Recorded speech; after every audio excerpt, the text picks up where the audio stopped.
Hello everyone, how are you all? Hope so. All are good, all are safe.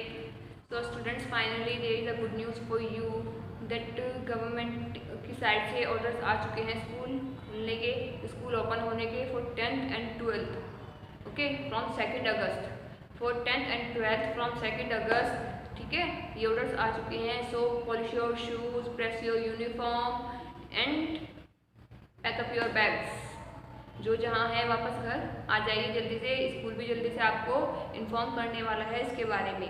Okay, तो students, as you know our chapter chemical kinetics is going on in chemistry, in 12th chemistry. ठीक है, इसमें मैं आपको काफ़ी कुछ करा चुकी हूँ, जैसे कि factor affecting the rate of reaction, rate law, rate equation, ठीक है, rate of reaction, chemical kinetics, about order of reaction and many more examples of order of reaction, about molecularity and a lot of examples of molecularity. And as I told you in my last video कि अब हम upcoming videos में derivations करेंगे, तो आज मुझे आप लोगों को डेरिवेशंस ही कराने हैं, डेरिवेशंस ही सिखाने हैं. सो बी रेडी. ओके, करते हैं. अपनी बुक्स ओपन कर लीजिए, केमिस्ट्री की एनसीईआरटी बुक.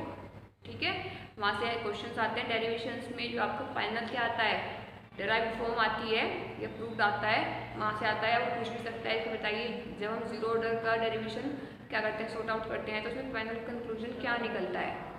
ओके, पहले हम स्टेटमेंट देखेंगे एंड आफ्टर दैट हम डेरिवेशंस देखेंगे. तो चलिए कंटिन्यू करते हैं हम हमारी जीरो ऑर्डर रिएक्शन से. ठीक है, तो जीरो ऑर्डर रिएक्शन, चलिए देखिए, जीरो ऑर्डर रिएक्शन. तो चलिए अब स्टार्ट कर दीजिए. जीरो ऑर्डर रिएक्शन, इसमें जीरो ऑर्डर रिएक्शन मैंने आपको बताया था क्या होता है. पहले पाथ ऑर्डर रिएक्शन पता होना चाहिए क्या होता है order reaction. The total number of moles whose concentration affect the rate of reaction is called order of reaction. Total number of moles में से जितने मोल्स ऑफ रिएक्टेंट क्या किसको रेट ऑफ रिएक्शन को अफेक्ट करते हैं, टोटल कंसंट्रेशन में से जितने मोल्स क्या करते हैं, रेट ऑफ रिएक्शन को अफेक्ट करते हैं, वही इसको क्या होता है, रेट ऑफ रिएक्शन. और अगर जीरो ऑर्डर रिएक्शन बोल रही हूँ मैं, इसका मतलब नॉट अ सिंगल मॉलिक्यूल या not a single reactant can affect the rate of reaction. एक भी मॉलिक्यूल रेट ऑफ रिएक्शन को अफेक्ट नहीं करता. ठीक है, एक भी मॉलिक्यूल रेट ऑफ रिएक्शन को अफेक्ट नहीं करता. तो यही होता है हमारा जीरो ऑर्डर रिएक्शन में. The rate of reaction, the rate of reaction doesn't change, does not change, the rate of reaction does not change with the concentration of the reactant, with the concentration of the reactant.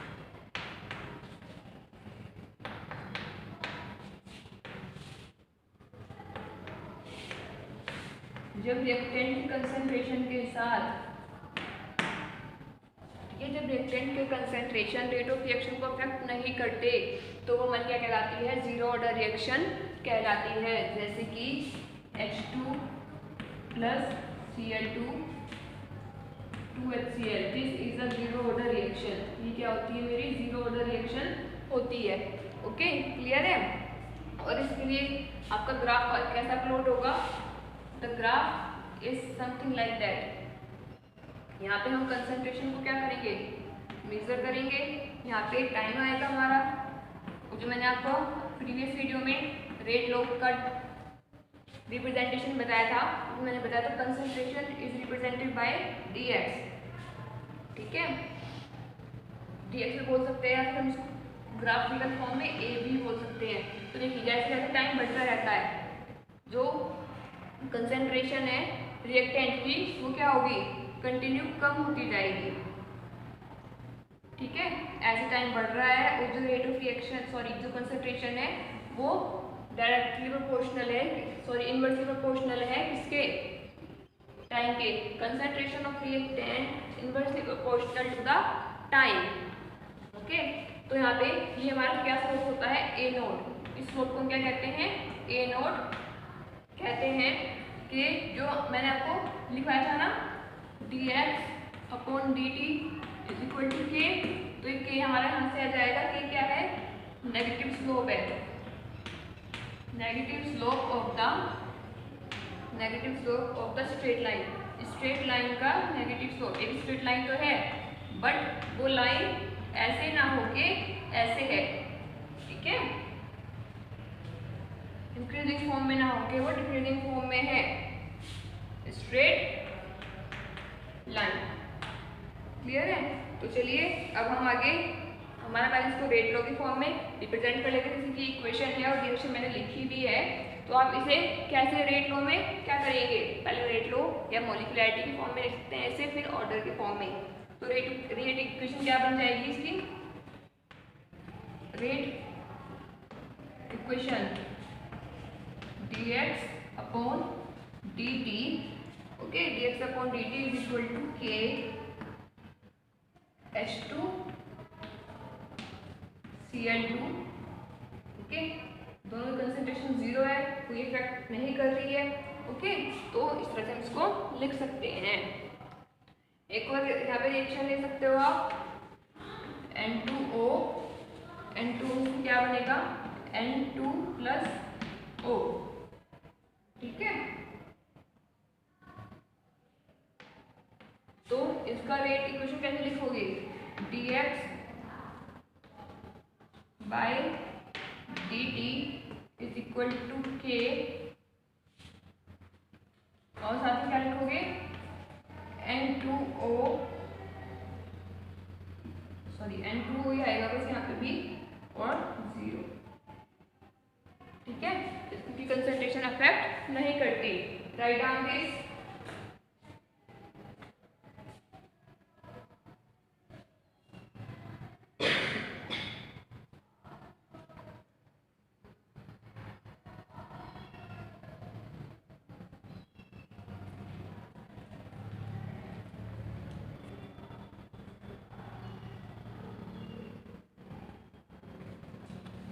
Okay.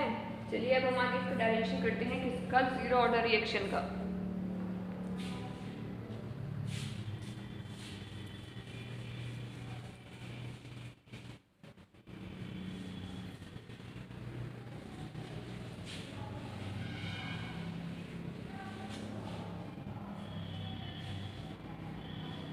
जैसे मैंने आपको इस condition पहले बताई है, मेरा reactant है ए जो प्रोडक्ट में कन्वर्ट हो रहा है,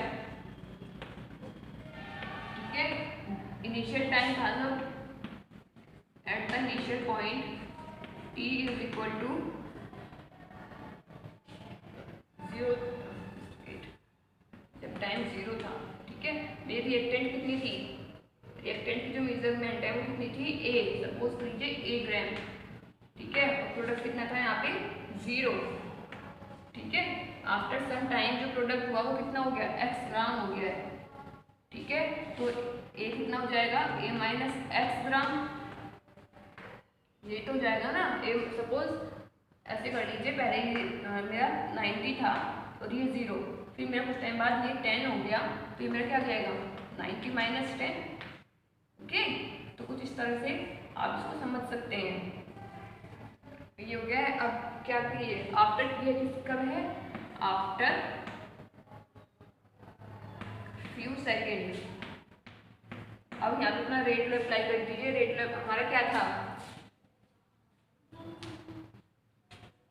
रेट लो क्या था हमारा, dx अपॉन dt, यहाँ पे लिख लीजिए पूरे यहीं पे आ जाए, dx upon dt, okay, is equal to remaining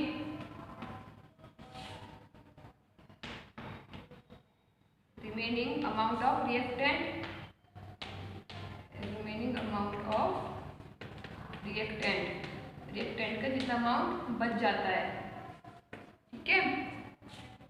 तो कितना अमाउंट बचा है after t second, put the values dx upon dt a minus x, ये तो बचता है, और जीरो ऑर्डर है, यहाँ पे 0 लिखेंगे हम। चलिए अब आगे चलते हैं, a minus x is equal to 0। अभी प्रोपोर्शनलिटी का साइन है, मुझे इसे हटाना है। प्रोपोर्शनलिटी के साइन को हटाने के लिए कुछ तो करना पड़ता है, और ये 0 है और 0 को मल्टीप्लाई अगर हम किसी भी करते हैं वो चीज़ 0 हो जाती है। तो मुझे यहाँ से प्रोपोर्शनल हटाने के लिए कोई कांस्टेंट यूज़ करना पड़ेगा। तो मैं रेट कांस्टेंट यूज़ करती हूँ, dx by dt is equal to k। ठीक है, क्या आ जाएगा k। क्या यहाँ क्या रिप्रेजेंट कर रहा है, k is equal to rate constant,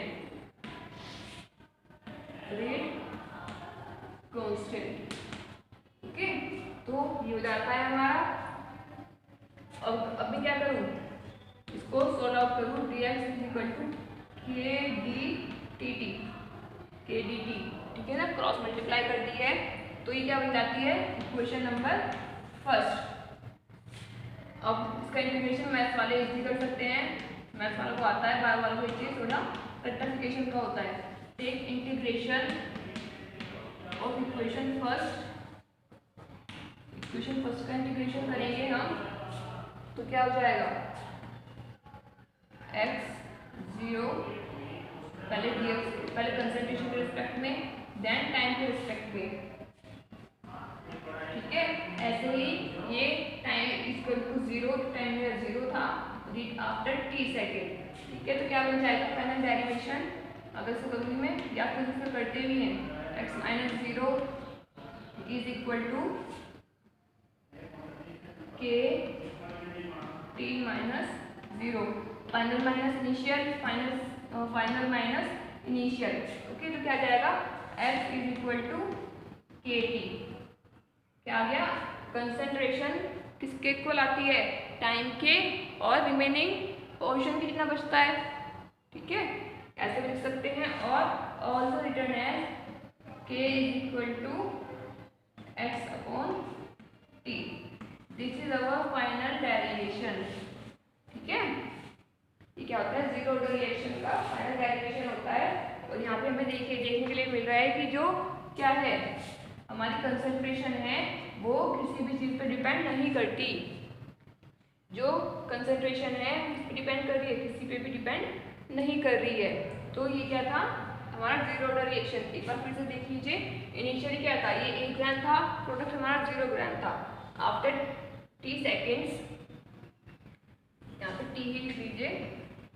ठीक है, तो ये कितना रह जाता है, a माइनस एक्स, और वो x मैंने आपको बता भी दिया है। और अगर मैं इसमें क्या करूँ, रेट कांस्टेंट निकालती हूँ, तो मैंने रेट कांस्टेंट का फॉर्मूला अप्लाई कर दिया है, मेरा ये है, as I already told you in my previous videos.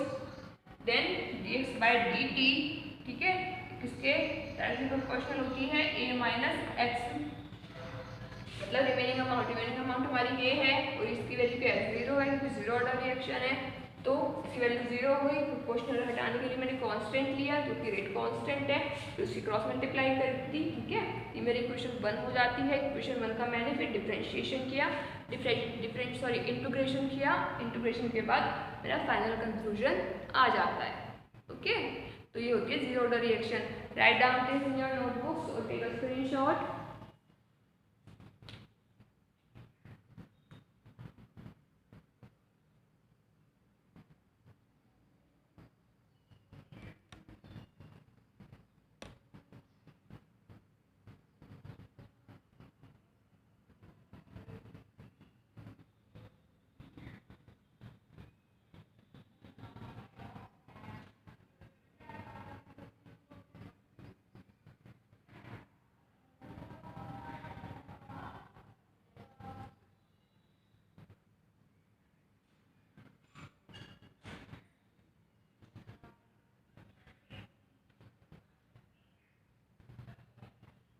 चलिए, अगर हो गया तो बहुत अच्छी बात है। अब हम आगे हमारे क्या करते हैं, फर्स्ट ऑर्डर रिएक्शन करते हैं।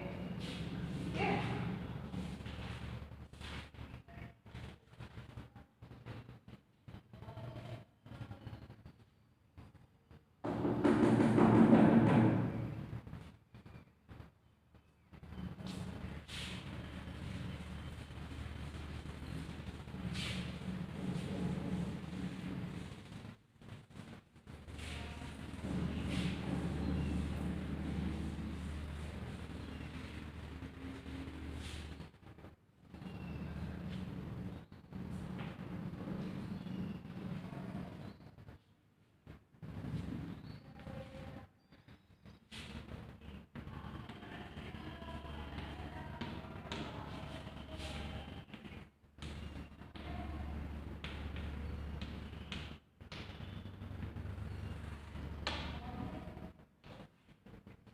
जाती है फर्स्ट ऑर्डर रिएक्शन।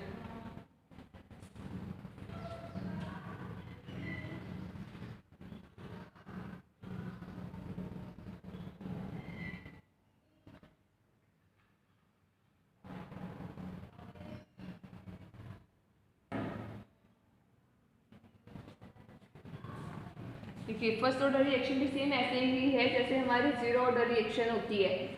वहां पे हमने क्या लिखा था कि जब कंसंट्रेशन एक भी मोल से अफेक्ट ना हो या रेट ऑफ रिएक्शन को एक भी मोल अफेक्ट ना करे और a single reactant can affect the rate of reaction, then it is called zero order reaction. And here when one single molecule या mole affect the rate of reaction, a single concentration of single mole of reactant, simply लिखिए concentration of single mole of reactant affect the rate of reaction, तो उसे हम क्या लिखेंगे, first order reaction लिखते हैं। ठीक है, आप इसका स्टेटमेंट लिख सकते हैं, the reaction in which the reaction in which the rate of reaction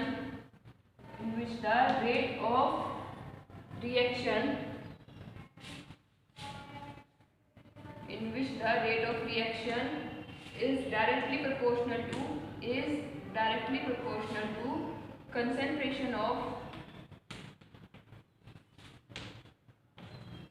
1 mole of reactant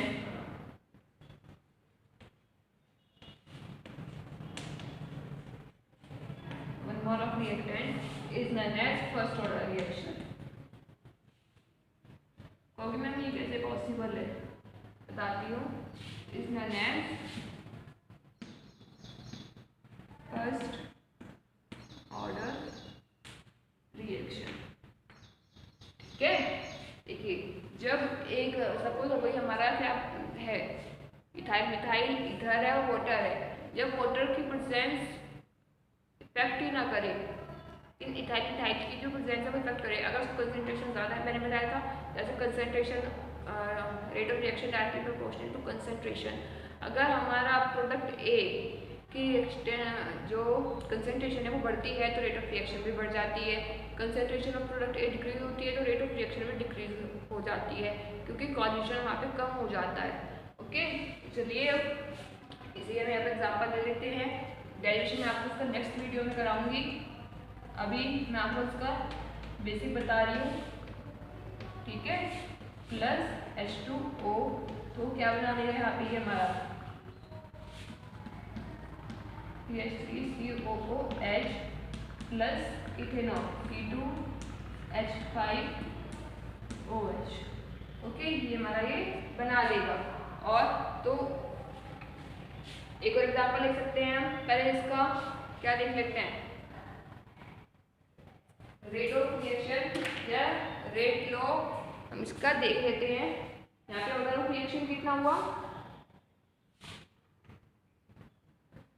order of reaction कितना हुआ, फर्स्ट ऑर्डर पढ़ रहे हैं तो order of reaction is equal to 1। ठीक है, 1 के इक्वल हो गया है, और आगे dx by dt is equal to k था, तो dx हमारी कंसेंट्रेशन किस पर डिपेंड करती है, सिर्फ हमारी इस पर डिपेंड करती है, इस पर डिपेंड नहीं करती। तो हम यहाँ पे ये लेके चलेंगे CH3COO C2H5। Okay, CH3COO C2H5 इस पे हमारी कंसेंट्रेशन डिपेंड करती है, और ये हमारा इसके लिए क्या होता है, रेट लॉ होता है। इसके लिए फर्स्ट ऑर्डर रिएक्शन में अगर ये एग्जांपल है तो ठीक है, तो ये तो हमारा एग्जांपल हो गया है। अब हम नेक्स्ट देख लेते हैं, one more reaction, suppose C12H22O11 किसमें ब्रेक डाउन हो रहा है, वो glucose and fructose plus C6H12O6 into में वो ब्रेक डाउन हो रहा है। ऑर्डर रिएक्शन सेम, इसकी भी 1 होती है। ओके, और उसका अगर मैं रेट लॉ की बात करती हूँ तो वो क्या होगा,